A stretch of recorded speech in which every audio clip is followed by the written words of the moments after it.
ज्ञानाञ्जनशलाकया चक्षुरुन्मिलितं येन तस्मै श्रीगुरवे नमः।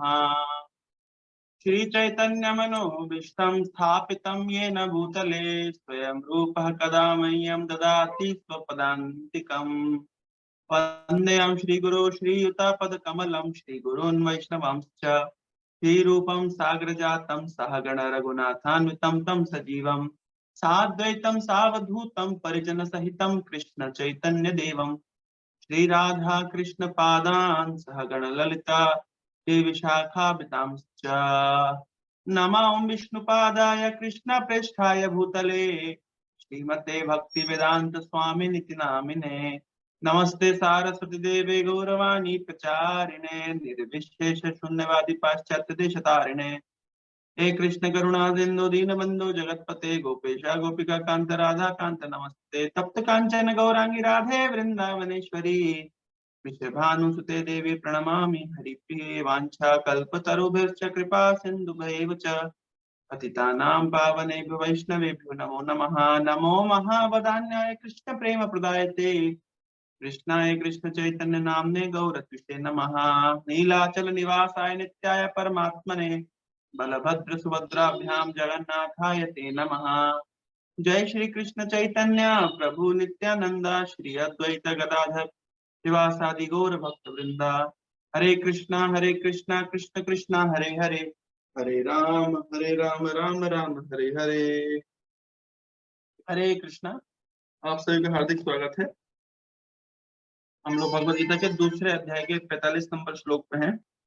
त्रैगुण्या विषया वेदा निस्त्रैगुण्यो भव अर्जुन निर्द्वंद्व नित्य सत्वस्थो निर्जोग क्षेम आत्मवान। त्रैगुणिया विषया वेदा निस्त्रय गुणियो भव अर्जुन। है अर्जुन, ये जो वेद है ये 3 गुणों के अधीन कार्य करते हैं, बात करते हैं। तो निस्त्रय गुणियो भव अर्जुन, इससे ऊपर उठने के लिए प्रयास करो। निर्द्वंदो नित्य सत्वस्थो निर्योग क्षेम आत्मवान। The Vedas deal mainly with the subject of the 3 modes of material nature. O Arjuna, become transcendental to these 3 modes. Be free from all dualities and from all anxieties for gain and safety and be established in the self. तो यहाँ पे इस श्लोक में भगवान पहली बार 3 गुणों को इंट्रोड्यूस कर रहे हैं। Lord Krishna is introducing 3 modes of material nature for the very first time here in this verse. Purport of Prabhupada जी लिखते हैं, all material activities involve actions and reactions in the 3 modes of material nature. They are meant for fruitive results which cause bondage in the material world. The Vedas deal mostly with fruitive activities to gradually elevate the general public from the field of sense gratification to the position on the transcendental plane. हमने सुना था अभी तक कि वेदों में जो कर्मकांड दिया गया है, एक्शन रिएक्शन का प्रिंसिपल दिया गया है, ये करने से ये फल मिलता है। ये क्यों दिया गया है, मैं बार बार रिपीट कर रहा हूँ, क्योंकि स्वभावतः हर व्यक्ति की इंद्र तृप्ति करने की वासना है। उसको हर व्यक्ति को सुख चाहिए। Everybody is looking for pleasure. Vedanta Sutra कहता है आनंदमयो अभ्यासात, हर व्यक्ति आनंद चाहता है। हम जो कार्य कर रहे हैं हमारे जीवन में, चाहे हम पढ़ाई कर रहे हैं, चाहे हम जॉब कर रहे हैं, चाहे हम विवाह कर रहे हैं, चाहे हम, यहाँ तक कि मैं कई बार उदाहरण देता हूँ, अगर हम करवट भी बदलते हैं तो उसका पर्पस होता है हम आनंद चाहते हैं। हम एक करवट पे थक जाते हैं, दूसरी करवट बदल लेते हैं। तो we are looking for pleasure. Why we are looking for pleasure? Because आनंदमय अभ्यासात, soul is meant to seek pleasure. जो आनंद है ये आत्मा का ये नेचर है ना। तो हर व्यक्ति जो कार्य कर रहा है वो आनंद प्राप्त करने के लिए कर रहा है। तो अब आनंद प्राप्त करने के लिए या सुख प्राप्त करने के 2 तरीके हो सकते हैं। एक होता है सिंपल तरीका, एक होता है पायस तरीका। एक होता है पापमय तरीका, एक होता है पुण्यमय तरीका। पापमय तरीके में समस्या ये है कि व्यक्ति सुख तो भोग करेगा लेकिन लॉन्ग रन में उसको दुख मिलेगा। और ये लॉन्ग रन में उसको दुख मिलेगा। ये है अगर वो पापमय तरीके से सुख भोगने की कोशिश करता है, यानी एट द एंड उसको दुख मिजरी मिलेगी। दूसरा तरीका है पुण्य करने के माध्यम से सुख भोग करना। इसमें उसको सुख भी मिलता है और कुछ ग्रेजुअल एलिवेशन भी होता है। तो कर्मकांड सेक्शन ऑफ द वेदा, जो वेदों के अंदर कर्मकांड है, वो व्यक्ति को प्रेरित करता है कि ठीक है आपको सुख भोग करना है, क्योंकि जीव का आनंद प्राप्त करने की चेष्टा है, जीव आनंद प्राप्त करना चाहता है। तो उसको कहा गया है कि ठीक है आप सुख भोग करिए, लेकिन आप लीगल तरीके से, पायस तरीके से, शास्त्रों को मानते हुए करिए, जिससे आप एटलीस्ट नीचे नहीं गिरेंगे, डिग्रेड नहीं, आपकी पोजीशन से डिग्रेड नहीं हो। देखिए वही सुख, जैसे फॉर एग्जांपल सेक्स, ये सुख है, लेकिन संतान उत्पन्न करने के लिए गृहस्थ आश्रम में रहते हुए पत्नी के साथ करता है तो वो एलिवेट होता है।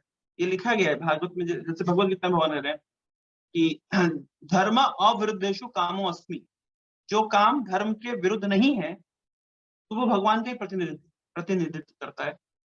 तो अगर संतान उत्पन्न के लिए किया गया तो वो एलिवेट कर रहा है, वो डिग्रेड नहीं कर रहा है।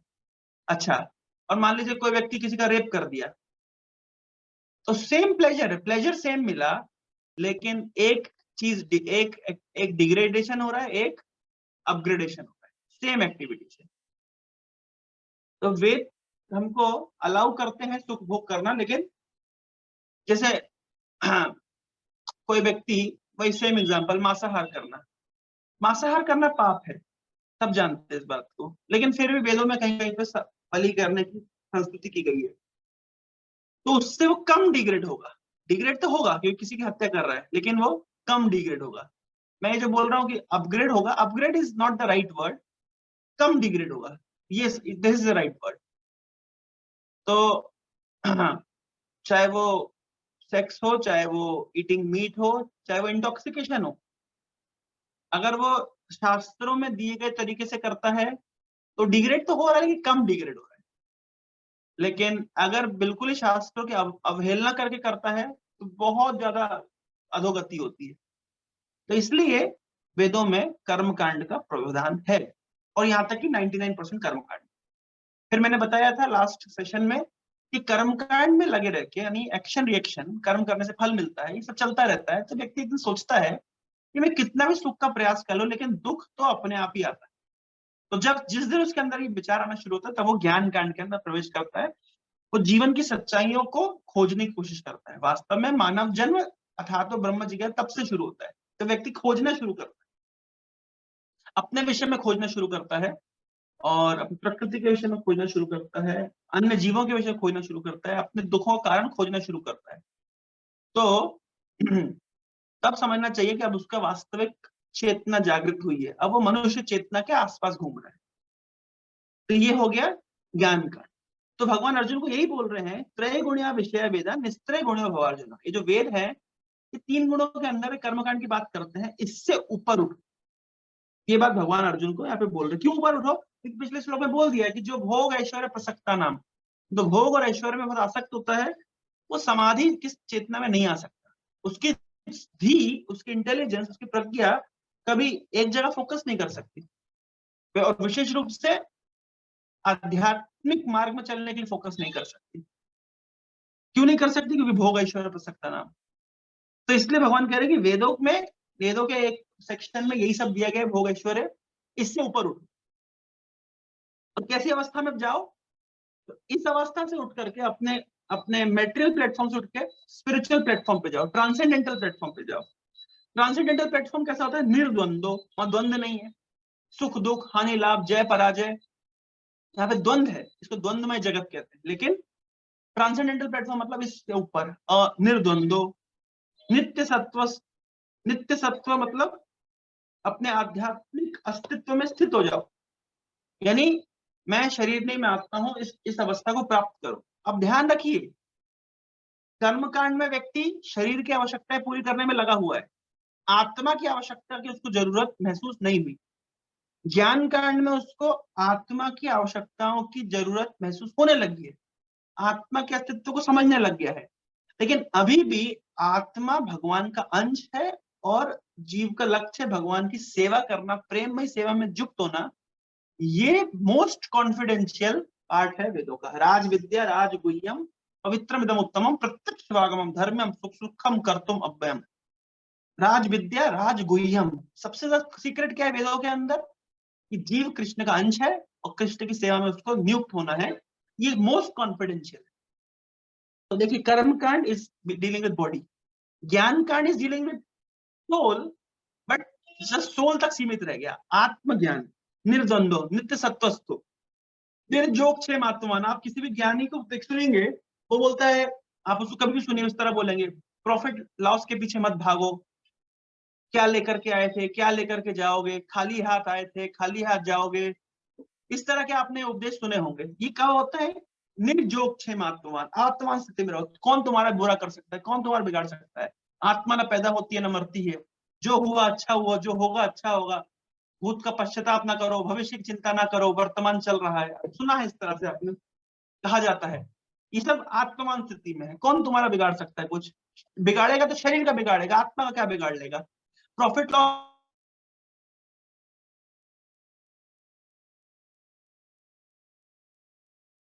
प्रॉफिट लॉस है, शरीर का प्रॉफिट लॉस है। सुख दुख है, शरीर के सुख दुख है। हानि लाभ है, शरीर का हानि लाभ है। जय पराजय है, शरीर की जय पराजय। आत्मा का क्या है? तो देखिए, कभी कभी आप ज्ञानी लोग इस तरह की बात करते हैं तो सुन के लगता है कितना बड़ा स्थिति में आ गया है। कल मैं कोट पढ़ रहा था, एक अच्छा कोट था, मैंने कहीं पे देखा था। तो उसमें लिखा था कि आप है ना, धन के पीछे मत भागिए, आप पदवी के पीछे, पोजीशन के पीछे मत भागिए, इस संसार के सुख दुख के पीछे मत भागिए। क्यों क्यों मत भागिए?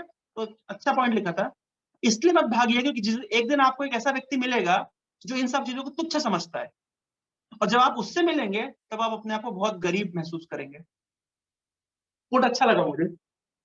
आप धन के पीछे मत भागिए, पदवी के पीछे मत भागिए, संसार के सुख दुख के पीछे मत भागिए, क्योंकि जिस दिन आप एक ऐसे व्यक्ति से मिलेंगे, और एक दिन मिलेंगे जो इन चीजों को तुच्छ समझता है, तब आपको अनुभव होगा कि आप कितने गरीब हैं अंदर से।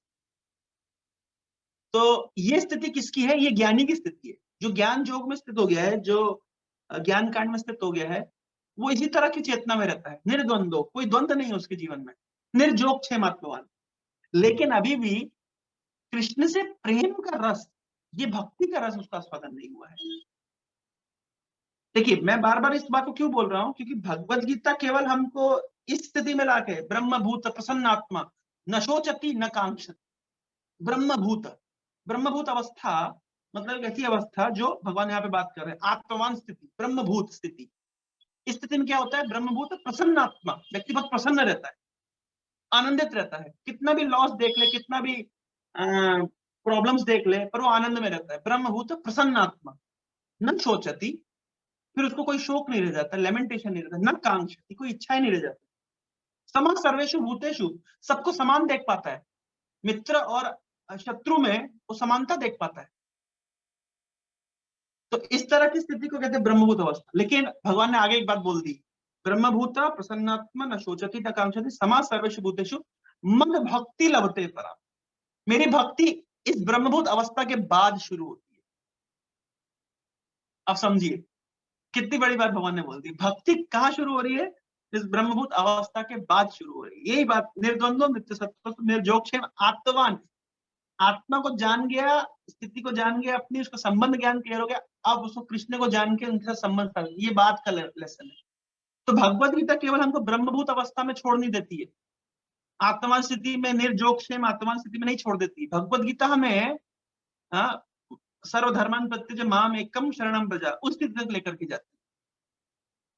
तो भगवत गीता केवल, बाकी उपनिषदों से, मैं एक दिन बोला था, बाकी उपनिषदों से भगवत गीता क्यों अलग है? क्योंकि भगवत गीता, आप देखिए, कभी कभी लोग आके हमारे पास प्रश्न पूछते हैं, प्रभु जी आप लोग के पास अष्टावक्र गीता है क्या? भाई तुमको ऐसा स्पेशल क्या मिलेगा अष्टावक्र गीता में? जो भगवत गीता में है उसका कुछ वन, एक हिस्सा, दो हिस्सा आपको अष्टावक्र गीता में मिल जाएगा, और कहीं वेदों उपनिषदों में मिल जाएगा। लेकिन जो गीता में मिल रहा है वो बाकी जगह नहीं मिलेगा। क्योंकि गीता में क्या मिल रहा है भाई? आत्मान स्थिति, ब्रह्मभूत स्थिति, इससे ऊपर उठ करके कृष्ण के दास के रूप में अपने आप को स्टेब्लिश करना, ये भगवत गीता ऑफर कर रही है। तो इसलिए भगवत गीता बाकी उपनिषदों से, सर्व उपनिषदों गावो दोगदा गोपाल नंदना, सारे उपनिषद की तुलना अगर, वेदों की तुलना, उपनिषद की तुलना अगर गाय से की जाए तो उसका अमृत है, उसका दूध है ये भगवत गीता, ये सार है Bhagavad Gita. Complete complete offering दे रही है, निर्जोग से मत।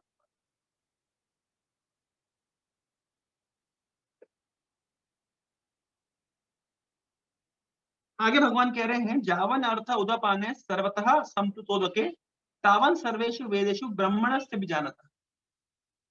All the purpose served by a small well can at once be served by a great reservoir of water.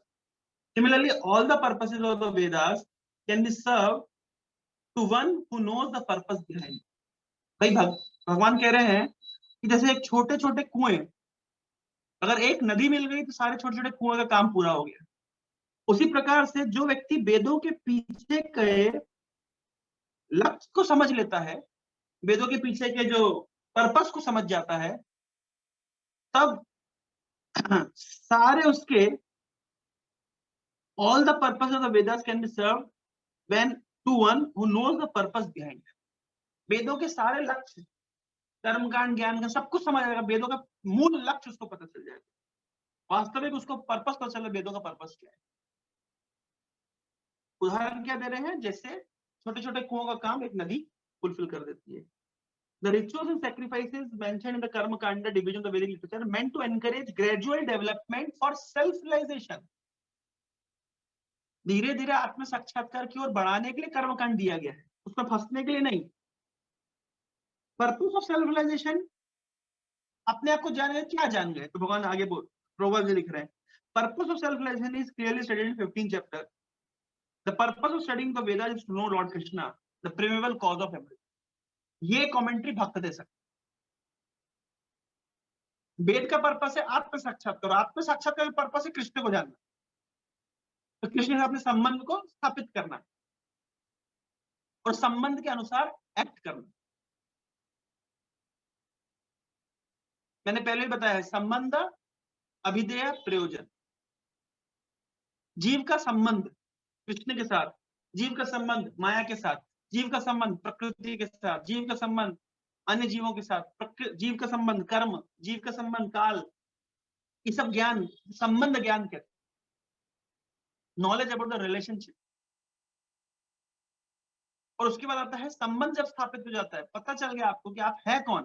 भाई आप किसी कंपनी में, आपका क्या रोल है, आप यून है उस कंपनी के, क्लर्क है उस कंपनी के, मैनेजर उस कंपनी के, सीईओ है, आप हैं क्या, संबंध ज्ञान. फिर अभी देख करना क्या है, जॉब डिस्क्रिप्शन क्या, प्रयोजन प्राप्त क्या करना. वेद के अंदर दो चीजें, संबंध, एक जीव का संबंध एस्टेब्लिश करता है, अभिधेय फिर करना क्या भैया, और प्रयोजन पर्पस है कृष्ण से प्रेम करना, कृष्ण की भक्ति करना, कृष्ण की.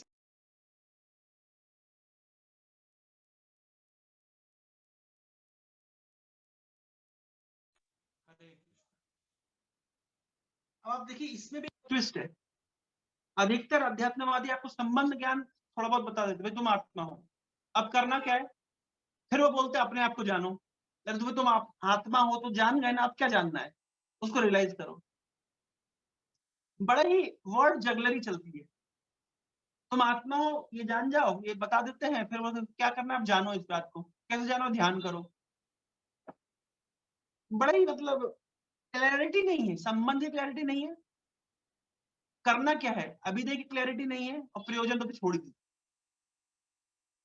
हमारे पास वैष्णव फिलॉसफी का अर्थ है everything is very clear, clear cut है हमारे पास कि भाई संबंध क्या है, हम कौन है, आए कहां से, जाना कहां पे है, लक्ष्य क्या है हमारा, क्लियर है, पूरा क्लियर है.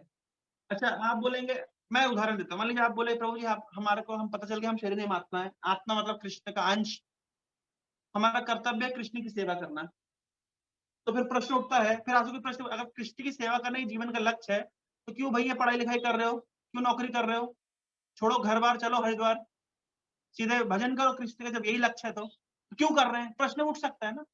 उत्तर है हमारे पास, हाँ इसलिए करेंगे हम परिपक्व अवस्था में नहीं है, हम कर्माधिकारी, हमें कर्म करना पड़ेगा. हम, हमारी स्थिति नहीं है कि बैठकर किसी गुफा में 64 माला जप कर लें, 24 घंटे कृष्ण चेतना में रहे. हम अपने कर्मों को कृष्ण को अर्पित करके धीरे धीरे उस चेतना में आ रहे हैं. अच्छा ये बात कहाँ लिखी है, 12वें अध्याय में लिखी है. भगवान ने सबसे पहले कहा है कि पूरी चेतना मुझ में लगा दो. वो नहीं कर सकते तो ठीक है, तुम मेरे लिए कर्म करो. मेरे लिए कर्म नहीं कर सकते, ठीक है, अपने कर्म फलों को मुझे अर्पित करो. वो भी नहीं कर सकते तो ये कर लो, और नहीं कर सकते और कुछ कर लो. इस भगवान ने बड़ा मुसलमानों जैसा नहीं होता है कि बस करो नहीं तो काट दो, खत्म, ऐसा नहीं है. ये नहीं कर सकते, ये करो, ये कर. पर्पस हमें पता है, लेकिन हम उस प्लेटफॉर्म पे नहीं आ सकते इमीडिएटली, इसलिए हमारे पास अल्टरनेटिव्स है। पर्पस तो है कि कृष्ण की चेतना हमेशा कॉन्स्टेंटली एंगेजिंग समाधि, 24 आवर कृष्ण चेतना में रहना है, 24 आवर कृष्ण की सेवा के पीछे सोचना है। पर्पस हमें पता है, लेकिन हम उस स्थिति में नहीं है, तो करें क्या? तो करें तो भैया ये प्रोसेस दिया गया है, ऐसे कर लो, धीरे धीरे आ जाओगे इस प्लेटफॉर्म पे। कितना क्लैरिटी है, गोल क्लियर है, ऑब्जेक्टिव हमारा क्लियर है, एम्स हमारे क्लियर है, कैसे वो मार्ग में हमको पता है कैसे चलना, और चलना भी शुरू कर दिया है। भरोसा है कि पहुंच जाएंगे एक दिन। अब क्या भरोसा उस फिलॉसफी का जहां गोल क्लियर नहीं है, जहां पाथ क्लियर नहीं है, जो मन में है वो करो, जहां जाओगे वहीं पहुंचोगे, लक्ष्य क्या है उसको प्राप्त करना, लगे बेवकूफ बनाने। अब समझे कितना मतलब फिलोसफिकल हमारी फिलॉसफी कितनी पूर्ण है। हम कौन है, भगवान कौन है, भगवान का संबंध क्या है, जीवन का लक्ष्य क्या है। अभी मैं उदाहरण देता हूँ, अभी वो आजकल कुछ लोग वो इस्कॉन के अगेंस्ट वीडियो बनाने में लगे हैं। कॉमन प्रूफ की एक वीडियो आई थी, ये कहते लॉर्ड शिवा से कृष्ण इज गॉड, इंद्रा से कृष्ण इज गॉड, दुर्गा से कृष्ण इज गॉड, गणेशा से Krishna is God and Krishna himself से आई एम गॉड। आप लोगों ने देखी होगी वीडियो, काफी फेमस हुई। उस वीडियो को लेकर के एक एक कलयुग के दक्ष ऐसा करके इस्कॉन के अगेंस्ट में वीडियो बनाता है। तो उसी उसको पहले लेता है वो, है ना, उसके बाद में उस अमरेंद्र ब्रो की उस क्लिप को लेता है, उसके बाद में वो प्रूव करता है फलाने शास्त्र से लॉर्ड रामा इज गॉड। फिर एक दिन उसने उसी उसी क्लिप को लिया, फिर एक दिन प्रूव किया लॉर्ड शिवा इज गॉड, फिर एक दिन प्रूव किया दुर्गा इज गॉड। ऐसे करके 4-5 वीडियो बना चुका है, मैं भेज दूंगा आप लोग को। अच्छा, मुझे अब उससे प्रश्न पूछा जाए हु इज द सुप्रीम, तो बोल रहे नहीं अब सभी ऑल इज द सुप्रीम, वो सारे शास्त्रों से कोट कर रहा है। वो दुर्गा देवी भागवत से लाता देवी सुप्रीम, शिव पुराण से लाता शिव जी सुप्रीम। अच्छा, तुम कहना क्या चाह रहे हो at the end? At the end हम तो क्लियरली कह रहे हैं, हम तो कह रहे हैं जो कृष्ण इज सुप्रीम और कुछ नहीं है। पर वो एक दिन वीडियो बनाएगा शिवा इज सुप्रीम, एक दिन वीडियो बनाएगा दुर्गा इज सुप्रीम। तुम एट द एंड कहना क्या चाहते हो? सरेंडर किसको करना है? कोई तर्क नहीं, कोई निरुत्तर है। भाई आपकी बात पे अब अडिग नहीं है। ये है फिलोसफिकल लैप्सिस। प्रमाणिक प्रमाणिक शास्त्र से, प्रमाणिक गुरु से ज्ञान नहीं लेकर के अपने अपने संबंध ज्ञान को क्लियर करने में इंटरेस्टेड नहीं। अगर मैं बोल रहा हूं कि हम शरीर नहीं आत्मा, तो मन से तो बोल रहा, गीता में लिखा है, और हम आत्मा कृष्ण का अंश है भी गीता में लिखा है, और अंश का काम होता है पूर्ण की सेवा करना। तो कॉमन सेंस भगवान ने बोल भी दिया, मन मना भव मत भक्तो मध्याजी मांग, क्लियरली बोल दिया, क्लैरिटी है। ठीक है, तुमने प्रूव कर दिया lord Shiva is supreme, Durga is supreme, Ganesh ji supreme, Indra is supreme, सब सब सुप्रीम है, सब एक है। इसके मतलब तुम भी वही हो। अब करना क्या है, नेक्स्ट लेवल क्या है? केवल क्रिटिसाइज करना है दूसरे को, और कुछ काम नहीं है। फिलोसफिकल क्लैरिटी होना बहुत जरूरी है। देखिए भगवान कितना क्लियरली बोल रहे हैं, जो वेद के पर्पस को समझ गया वो वेद के सारे चीजों को समझ गया, फिर उसके लिए कर्मकांड वर्णन कुछ का नहीं रहता। ये आगे आएगा ये बात। भाई कर्मकांड करना, ये मंदिरों में घंटे बजाना, अगरबत्तियां घुमाना, नारियल फोड़ना, मैयर में जाकर के करते हैं ना, इस तरह किया था हम लोगों ने भी। पर्पस क्या एट समझ आ गया, फिर व्यक्ति ऑटोमेटिकली उनसे ऊपर उठ जाता है। आत्मा स्थिति में आ गया, क्या मांगेगा वो तो पूर्ण है अपने आप में। स्पिरिचुअलिटी कितनी सिंपल है ना, इसको क्या कॉम्प्लिकेटेड बना दिया लोगों ने, जबरदस्ती का। यहाँ पे यही बात बोल रहे हैं, self relation is understanding Krishna and once eternal relationship. Prabhupada एक सेकंड बोल दिया, आत्म साक्षात्कार का अर्थ है कृष्ण को जानना, कृष्ण से अपने संबंध को जानना, और उस संबंध के अनुसार कार्य करना। ये है इतना सिंपल, सिंपल तरीके से भगवद गीता की फिलोसफी को प्रभुपाद जी स्टेब्लिश कर। अलग है दार्शनिक लोग खूब कॉम्प्लिकेटेड बना रहे, वर्ड जगली घुमा रहे, समझ आने को समझ नहीं आता। क्लैरिटी देना चाहिए भाई, जीवात्मा कृष्ण से विद्रोह करके इस संसार में फंस गया है। ये प्रिजन सूट, शरीर रूपी प्रिजन सूट उसको मिला है, बंधन में है, कष्ट पा रहा है, उसको एक कष्टों से मुक्त होकर भगवान के धाम में वापस जाना है। और इससे सरल फिलॉसफी क्या होगी? कब फंसा, कैसे फंसा, इसका कोई ये हम नहीं जानते। ये अनादि काल से हो गया, अनादि बहिर्मुख है जीव, हम नहीं जानते कैसे फंस गया, पर फंसा हुआ ये हमें पता है। करना क्या, निकलना है। क्यों निकलना है? अच्छा, कोई बोले फंसे हुए हैं, फंसने का अनुभव हमको नहीं है, वो अनुभव धीरे धीरे हो जाएगा। जब ज्ञान इधर से कान से, 2 कानों से जो नॉलेज जाएगी और हर एक से जपेंगे तो सब कुछ अनुभव हो जाएगा धीरे धीरे। तो फंसे हुए से निकलना है, फिलॉसफी इतनी सिंपल। पहला हमारा सक्सेस है, हम फंसे हुए इसका अनुभव हो जाए। अगर ये अनुभव हो गया तो मुबारक हो, आपने आधा एग्जाम पास कर लिया, प्रीलिम्स निकाल लिया, मेंस निकालना बाकी है। आपको जिस दिन अनुभव हो गया फंसे हुए हो, आपका 50% प्रॉब्लम सॉल्व। फिर उसके बाद में अब अनुभव हो गया, फंसे, निकलना कैसे, उस मार्ग में चल दिए आप, और 50% सॉल्व। और फिर लास्ट में इंटरव्यू बचेगा, कृष्ण डायरेक्टली आपका इंटरव्यू लेंगे, क्या चाहते हो? कृष्ण मैं आपका हूँ, कृष्ण कहे आ जाओ। अच्छा, उसके बाद भी भगवान के धाम जाके क्या करना है? जो यहाँ कर रहे थे, यहाँ क्या कर रहे थे? सेवा कर रहे थे। वहां क्या करना? वहां भी सेवा करना है। यहाँ सेवा कर रहे थे हम प्रैक्टिसिंग स्टेज में, वहां सेवा करेंगे परफेक्शन। जैसे डॉक्टर होता है, पहले इंटर्नशिप करता है, फिर जाके प्रैक्टिस करता है, फिर जाके परफेक्ट हो जाता है। उसी तरीके से हम अभी बद्ध अवस्था में है, प्रैक्टिस करेंगे, बाद में परफेक्ट हो जाएंगे। उसके पीछे भी फिलॉसफी है। क्या फिलॉसफी है? अभी इस शरीर से हम प्रैक्टिसिंग स्टेज में है।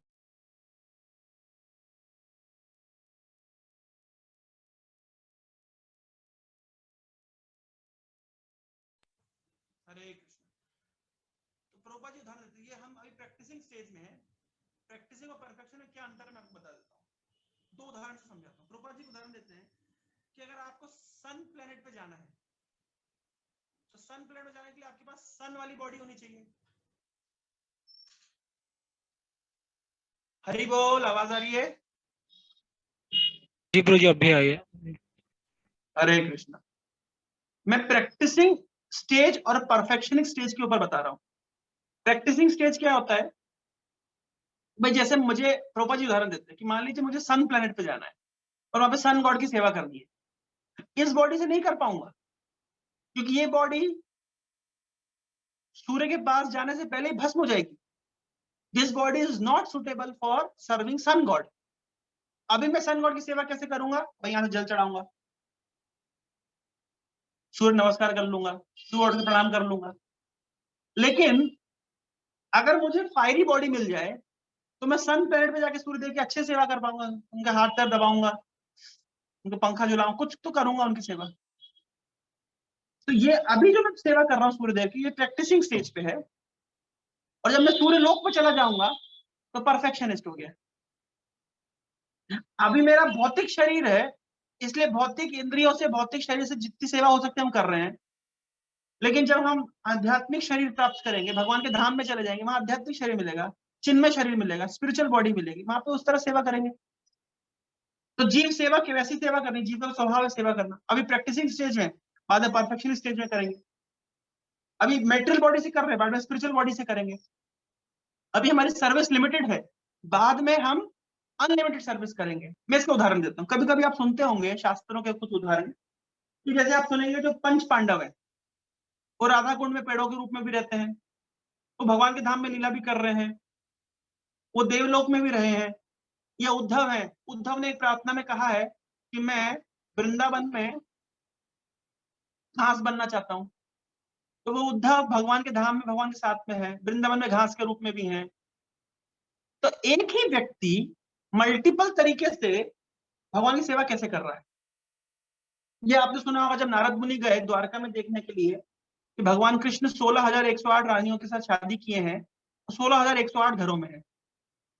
तो 16,108 एक्सपेंशन से नंद महाराज, देवकी और वसुदेव के, हर घर में देवकी वसुदेव है, हर घर में कृष्ण के रिलेटिव्स है, कृष्ण हर घर में है एक एक पत्नी के साथ में। ये देख के नारद मुनि चकित रह गए। हुआ ये था कि नारद मुनि कृष्ण की शादी देखने नहीं जा पाए, किसी कारण से, कहीं व्यस्त रह गए होंगे, कहीं प्रीचिंग कर रहे होंगे। तो बाद में जब उनको पता चला कि कृष्ण ने शादी रचाई, वो भी 16,108, तो इनको बड़ी जिज्ञासा भी, रहते कैसे हैं एक साथ, रहते क्या 16,108 रानियों के साथ? तो जिज्ञासा वजह देखने के लिए गए द्वारका में, तो देखा तो आश्चर्यचकित रह गए कि 16,108 महल बने हुए, हर महल में कृष्ण है एक एक रानी के साथ। और वहां पे कृष्ण के माता पिता है, कृष्ण के और रिलेटिव्स हैं। एक मंत्री जाता है, हर महल में जाता है, कृष्ण को बोलता है आप आइए, आपके असेंबली में जाने का समय होगा। 16,108 घरों से कृष्ण निकलते हैं और एक हो जाते हैं और सीधे अपने असेंबली में पहुंचते हैं। नारद मुनि देख के भौचक के रहेगा, और ये क्या हो रहा है। बिल्कुल वो तो उनके आंखें बिल्कुल बड़ी बड़ी हो गए, आश्चर्यचकित हो गए। मेरा प्रश्न ये है, 16,108 एक्सपेंशन यशोदा और वसुदेव कैसे हो गए? वो तो जीव है ना, वो तो एक सामान्य जीव है, जैसे आप और हम एक जीव है, वो भी जीव है, लेकिन भगवान के अंतरंग शक्ति के अधीन है। तो वो कैसे 16,108 फॉर्म्स में एक्सपेंड हो गए? कैसे उद्धव कई फॉर्म्स में एक्सपेंड होकर भगवान की सेवा कर रहे हैं? कैसे पांडव कई फॉर्म में एक्सपेंड होकर भगवान की सेवा कर रहे हैं?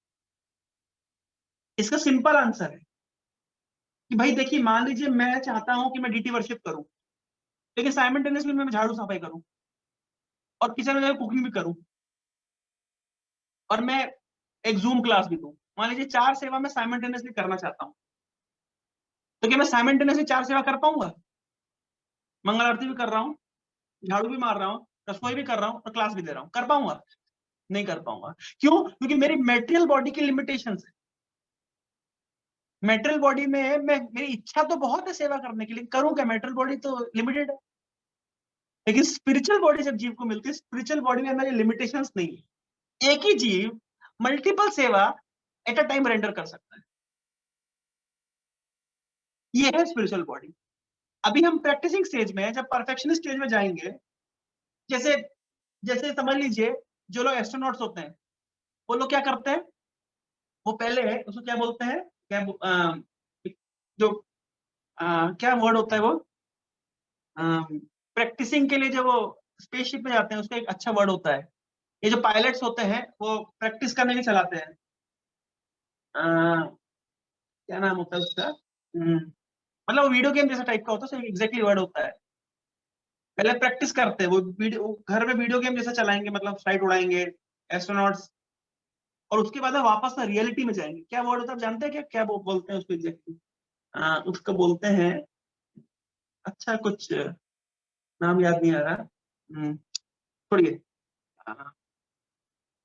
मोटिवेटर, जनरेटर, रेडिएटर, क्या बोलते हैं उसको, कौन सा कोई सा टर होता है वो, आ, जिसमें वो जैसे मान लीजिए जो कार चलाते हैं, तो वो पहले उसको प्रैक्टिसिंग स्टेज में चला रहे होते हैं, मतलब घर के अंदर ही चला रहे होते हैं, ऐसा फील आता है कि वो कार चला रहे हैं, लेकिन फिर बाद में फिर रियल में रोड में लेकर के जाते हैं। इसका एक स्टैंडर्ड साइंटिफिक वर्ड होता है, बहुत फेमस वर्ड है, तुम 100 बार सुना होगा, मुझे ध्यान नहीं आ रहा। इंक्यूबेटर, जनरेटर, मॉडरेटर, कोई सा तो टर होता है वो, पता नहीं, जो भी है। उसी तरीके से हमारी हालत अभी वैसी है। अभी हम जो सेवा कर रहे हैं, वो उस अवस्था में सेवा कर रहे हैं, लेकिन स्पिरिचुअल बॉडी जब मिल जाएगा, भगवान के धाम चले जाएंगे, तो स्पिरिचुअल बॉडी के साथ सेवा करेंगे, मल्टीपल तरीके से सेवा करेंगे। अभी हम शरीर से सेवा करते हैं तो एकादशी करते हैं, फास्टिंग। हाँ, सिमुलेटर, यस आशीष प्रभु, सिमुलेटर, सिमुलेटर कहते हैं उसको। सिमुलेटर, अभी हमारी सेवा है सिमुलेटर वाली। इस मेटल बॉडी में हम सिमुलेटर की तरह सेवा कर रहे हैं, बाद में क्या होगा, ओरिजिनल स्पिरिचुअल बॉडी मिलेगी और वहां जम के सेवा करेंगे। अब इस बॉडी में सेवा करने के ड्रॉबैक्स क्या है भाई? उसमें भूख लगती है, प्यास लगती है, नींद आती है, थकान होती है, इस थोड़ा सेवा करते थक जाते हैं। लेकिन स्पिरिचुअल बॉडी मिल जाएगी, उसमें कोई थकान नहीं, कोई भूख नहीं, कोई प्यास नहीं, किसी प्रकार का एक्सर्शन नहीं, और केवल आनंद ही होगा। तो देखिए हमारे वैष्णव फिलॉसफी कितनी कंप्लीट है कि प्रैक्टिसिंग स्टेज में जीव क्या करता है, कृष्ण की सेवा करता है। परफेक्शन स्टेज में वो भगवान की सेवा करता है। अभी मेटल बॉडी से कर रहा है, बाद में स्पिरिचुअल बॉडी से करेगा। लेकिन देखिए मायावाद फिलॉसफी कितनी इनकम्प्लीट है कि अभी जीव माया के आवेश में है, इसलिए आप भूला हुआ है कि वो भगवान है। मुक्त होने पे वो समझ जाएगा कि वही भगवान है। हरे कृष्ण, हो गया, फिलॉसफी का बेड़ा कर। अभी जीव अभी अभी जीव माया के आवेश में, इसलिए अपने अपने अपने आप को नहीं जान पा रहा है, लेकिन बाद में जान जाएगा कि उसमें और तुम में कोई अंतर नहीं, तत्त्वमसि। अभी भी हम सेवक हैं।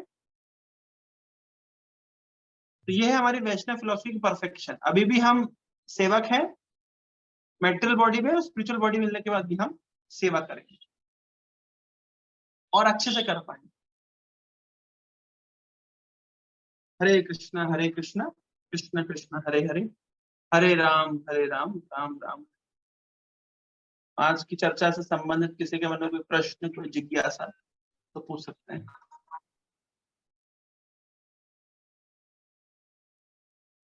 एक्चुअली आज हमारा कुछ फॉल्ट है, कुछ करंट का इश्यू चल रहे हैं तो हरे कृष्णा।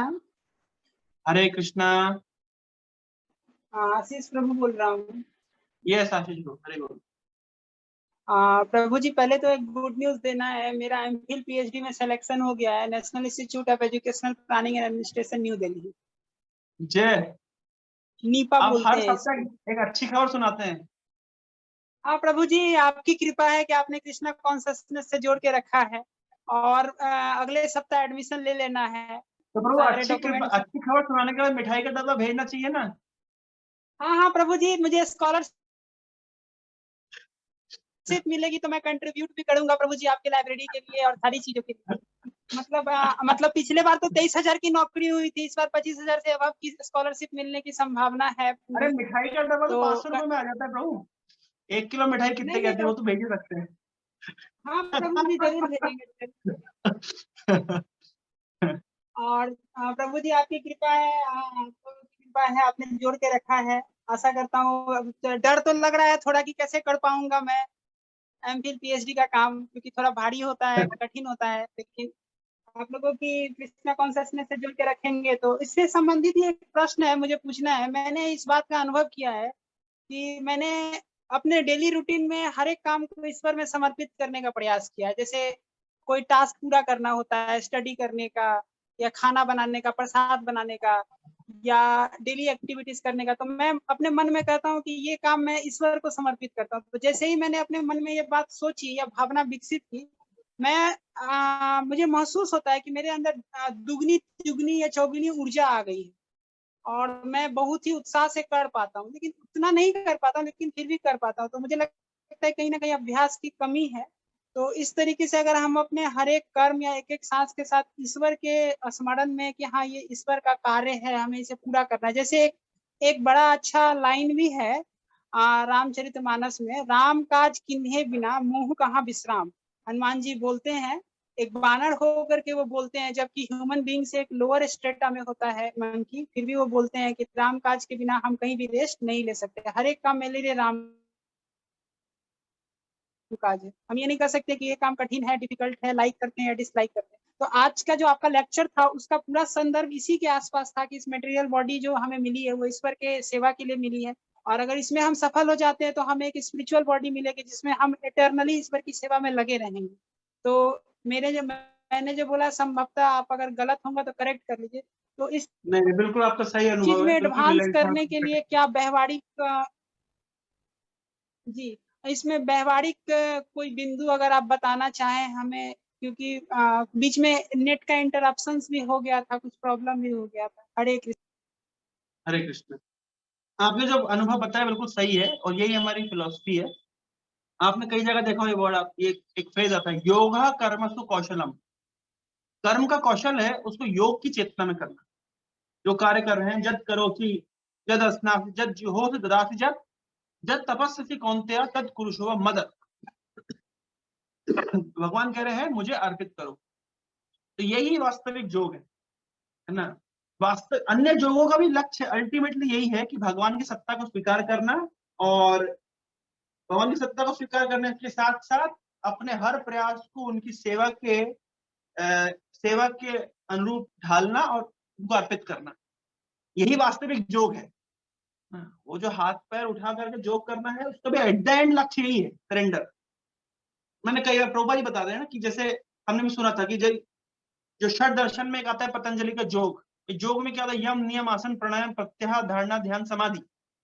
समाधि की स्थिति में क्या होता है कि जीव परमात्मा के सम्मुख आता है। अब अणु जब विभू के सम्मुख आएगा क्या करेगा, सरेंडर करेगा। कृष्णार्थ अखिल चेष्टा, अपनी सारी चेष्टाओं को उनको अर्पित करेगा। तो यही दर्शन है, यही फिलॉसफी है। और ये और प्रैक्टिकली कैसे करना है, तो ये कल्चर है, कल्टीवेशन है। चैतन्य चेतामृत में लिखा है भक्ति कल्टीवेशन है। जैसे भक्ति रूप का बीज को जब हृदय रूपी मिट्टी में डाल देते हैं, तो श्रवण कीर्तन रूपी जल देते हैं, साधुओं का संग रूपी बाड़ा लगा होता है, धीरे धीरे वो जो लता है वो ग्रो करती है। तो वही बात में यहाँ पे ये कल्टीवेशन है, ये ग्रेजुअली होता है, ये एक दिन में होगा नहीं। कई जन्मों के संस्कार हैं, लेकिन हम इंडिपेंडेंट रहे, लेकिन अब हम धीरे धीरे डिपेंडेंसी की ओर आगे बढ़ रहे हैं, तो ग्रेजुअली होगा। ठीक है आशीष प्रभु। और हाँ प्रभु जी, और आपके आशीर्वाद की आवश्यकता, क्योंकि मुझे बहुत नर्वसनेस फील हो रही है कि मैं कैसे पूरा करूंगा रिसर्च वर्क और सारी चीजों को। मेरी एक इच्छा भी है कि कृष्णा कॉन्शियसनेस पर भी कुछ मतलब उसको शोध करके कुछ ऐसा निकाला जाए, कुछ ऐसा बताया जाए जिससे कि एकेडमिक वर्ल्ड में इस बात को प्रमाणित किया जाए कि हाँ आप कैसे इन चीजों को समझ सकते हैं, कर सकते हैं सरल शब्दों में आपकी सहायता से। तो अगर मैं ऐसा कर पाया आपकी कृपा से, ईश्वर की कृपा से, तो मुझे खुशी मिलेगी कि मैं इस तक आपके लिए प्रार्थना करेंगे जरूर। हाँ, और कंट्रीब्यूशन की बात है तो मुझे कुछ स्कॉलरशिप मिलेगा तो स्वाभाविक है कि आपने बोला ही है कि 10% तो दिया ही जाता है धर्म के अनुसार। उसके अलावा भी उत्साहित होकर के 50% या इवन 100% भी, अगर कभी मौका ऐसा बना परिस्थिति, तो 100% भी डोनेशन दिया जाएगा।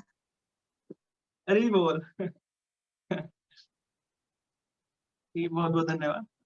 हरे कृष्ण। और किसी के मन में कोई जिज्ञासा है क्या, कोई प्रश्न है क्या? Yes yes. ठीक है प्रभु जी, हरे कृष्णा। हरे कृष्णा प्रभु जी, मैं श्रेयस बोल रहा।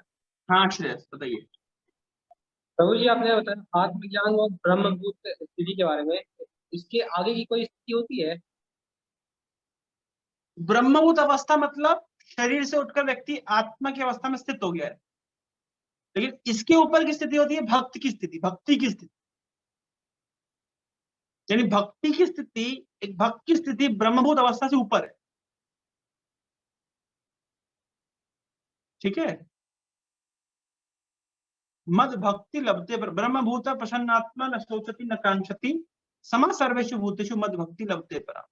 जो भक्ति की स्थिति होती है, शुद्ध भक्ति की स्थिति, वो प्रकृति गुणों से ऊपर है।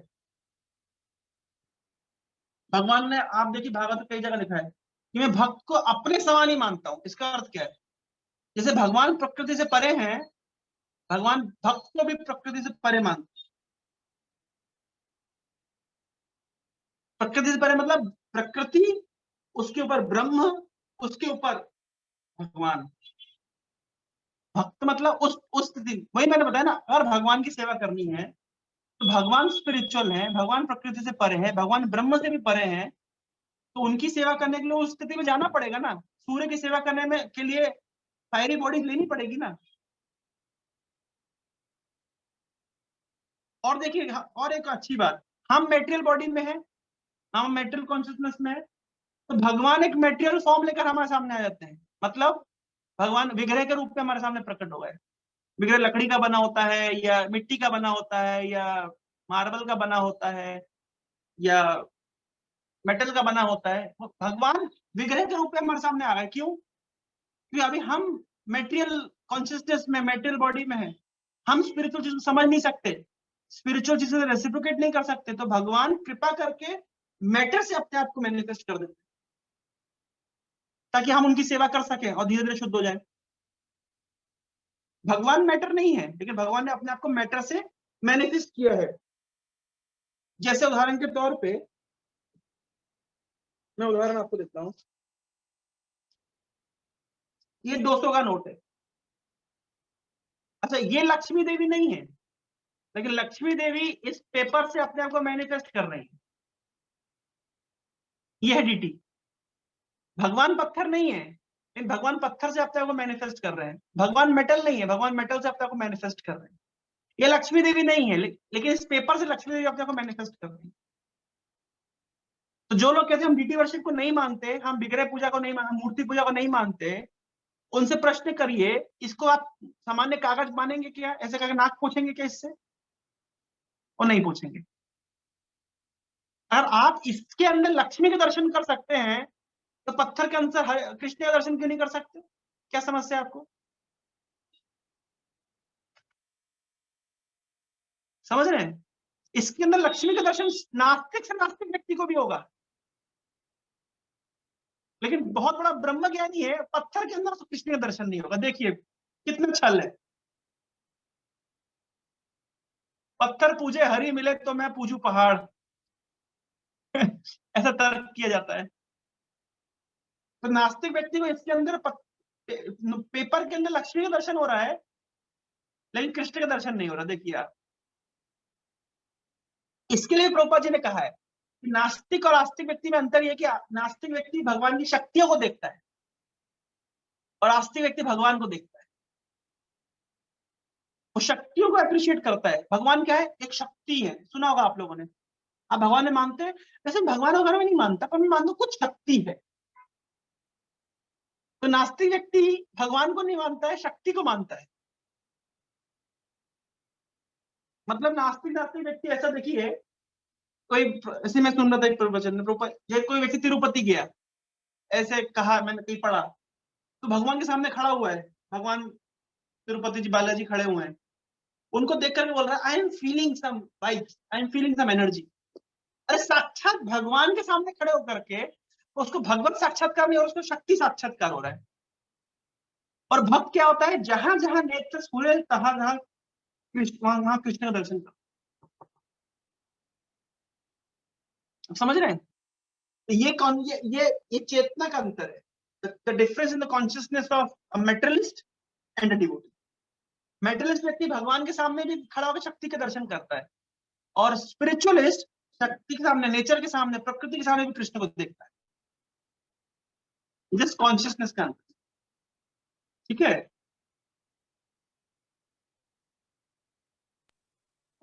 थैंक यू प्रभु जी। प्रभु जी एक और क्वेश्चन है कि टोटल कितनी स्टेट्स होती हैं इसमें, जैसे आत्मज्ञान, ब्रह्म ज्ञान, भक्त ज्ञान? ठीक है, मैं इसको अगले सप्ताह में कवर करूंगा। अन्नमय अवस्था, मनोमय अवस्था, प्राणमय अवस्था, ज्ञान, इस तरीके से अलग अलग स्टेजेस रहती है, उसको हम नेक्स्ट सेशन में कवर करेंगे। Okay Prabhu ji, thank you. Okay, Hare Krishna. ठीक है प्रभु जी, हरे कृष्णा। हरे कृष्ण। प्रभु जी कभी चल, कभी मुझे आपसे बात करनी होती है, टाइम बता सकते हैं कब बात हो सकती है? 2-3 मिनट के लिए। जरूर ब्रो, मैं आपको व्हाट्सएप कर दूंगा। ठीक ठीक है प्रभु। हरे कृष्णा प्रभु। हरे कृष्ण। भगवद्गीता आपके यथारूप गाइडेंस की जरूरत है प्रभु जी, आपके गाइडेंस की जरूरत होगी, मैं बहुत नर्वस फील कर रहा हूँ। जरूर ब्रो, आप प्रयास करेंगे। भगवद्गीता यथारूप की जय। जगत गुरु श्रील प्रभुपाद की जय।